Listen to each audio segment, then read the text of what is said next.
So now, from your experience, Maddie, what would be some of your advice to people to get over their own imposter syndrome? So if you were to teach them like 3 or maybe 4 things that they can take from today's talk and be like, try this out and see where it goes. Maybe they customize. So what would be your advice?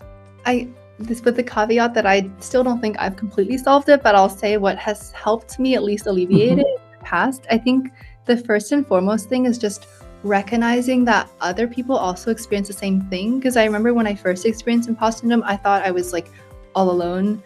I also didn't have many friends back then, which is probably another issue. But I was like, I felt as though like, oh, maybe I'm the only person in the company who feels this way. But since talking to my friends and other people, I've since come to realize it's a very common and it's quite a, in my opinion, universal experience. And just like realizing that and accepting that, I think is very powerful in combating imposter syndrome. The second thing is kind of similar to what I said before, just finding a mentor, because especially if you find someone with a similar background, who experienced the same thing that you did a couple years ago, like it doesn't have to be like a very senior person, just even someone who's like a year older, 2 years older, could be very helpful, because like if they've lived your experience, they can kind of talk about what they did, and they can be a helpful like ear to any problems that you have, and they can suggest solutions that could help. So that's like something else I recommend. And like the third thing I would say is just like always just keep on learning. I think something that I realized when I suffered imposter syndrome earlier is like I would get into this like bad negative feedback cycle of like, oh, like is there any point in learning this, because I'll never be as good as X, Y, and Z. I'll never actually I'll never actually be an expert. However, that is not a good mindset to have, because like of course like I will never be the best at like this technology or this framework, but just like, even learning a little bit, like even just like learning, like watching one YouTube video or doing like a little bit of code, even incremental progress is progress. And the mindset I used to have sometimes was just like, oh, there's no point in like really spending much time in this because I'll never be good at it, is a self-fulfilling prophecy. Like obviously if you think you're not good at it and you don't do it, you'll never be good at it. So I definitely did this a lot in college, and I would highly recommend, like even if it's really hard, like just like keep learning a little bit at a time. Like you don't have to like set yourself unrealistic expectations, just like setting a little goal, even like the tiniest of goals can really help build your knowledge. So yeah, in conclusion, I think the three things would be find a mentor, recognize that it's not just you, it's a lot of people in your company, in the industry, in the world.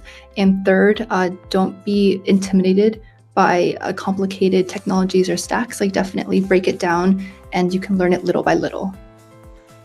Yeah, I think 3 takeaways. I love it. Not a question, but a quick story to add. I had a friend, and she started at Apple, and she experienced kind of similar feeling where she thought she was the only one in the company who was experiencing this. And so what helped her was reaching out to a peer who was hired around the same time as her. And all of a sudden she realized, oh, it's not just me. This person is just as confused as I am. So that really helped. And mentors help, definitely. And sometimes if you can get the right peer level, you can both rejoice in saying, we both don't know anything. So it's okay. So I love your takeaways. You describe a growth mindset. It's the same thing I teach my daughter every day, and I wish more people would be out there just like you, teaching it and helping us. Makes sense, yeah. So I know we're a little bit over, Maddie, but can we steal you for maybe 2 more minutes? Is that okay? Or do you? Totally fine. Okay, cool. So this topic has been, I'm very happy to have this topic with you, because the 2 people who raised me are my mom and my sister, and of course my amazing wife in tech. I have 2 daughters, so this really hits really close to home. So all the people that I mentioned are way more important to me than me myself. So that's why this topic is so very important. And I'm all about making sure that I'm making an impact to creating the next set of leaders. I know Fiza is already that person that I get to enjoy and learn from every day. Maddie, you're going to make a dent even bigger than what you've already made, and that is a fact.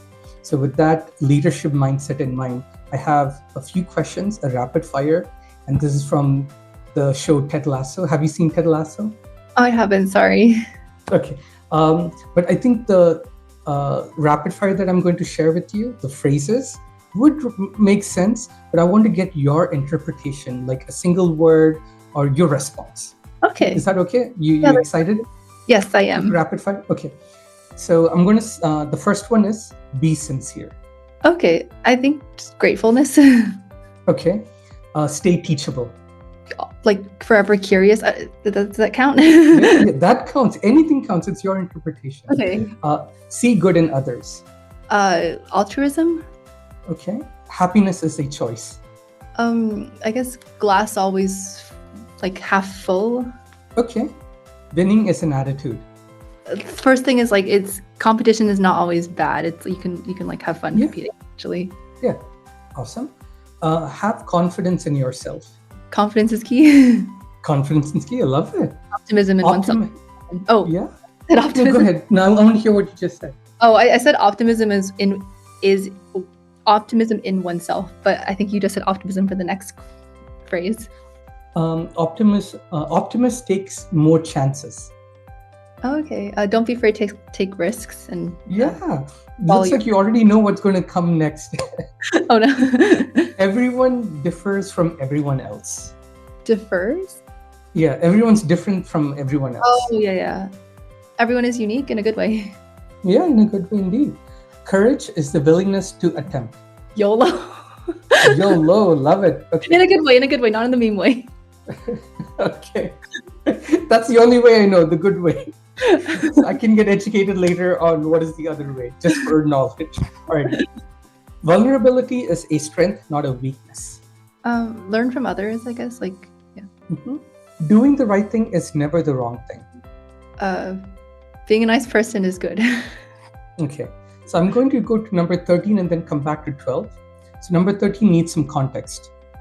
Be a goldfish, which means don't allow one bad deed to define who you are. In less than 10 seconds, forget about it like a goldfish. I guess don't hold grudges, be easygoing. I love it. It took me forever to learn it, but it helps. And lastly, be curious, not judgmental.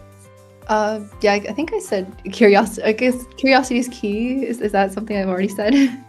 You can use it again. Yeah. Okay, yeah, curiosity. So hopefully this end was fun because we have fun asking these questions, putting people on the spot and getting just raw, unplugged responses. So thank you for engaging with us on talking about the topic, coming here, giving yourself fully and sharing your wisdom. So thank you so much. Of course, it was such a pleasure talking with you and Fiza. I feel like I learned a lot from your stories and experiences as well. And yeah, this was really fun. I really liked the last part, a little bit of fun word association. But yeah, thank you for everything and thank you for having me. Yeah, awesome. Wish you great success and can't wait to see you, show up more of your reels and fun stuff. I'm really enjoying them. They're a lot of fun. Well, thank you. Appreciate it. Yeah, and wishing you and Grounow all the success as well. Thank you so much. Alrighty. Bye. Bye. Bye.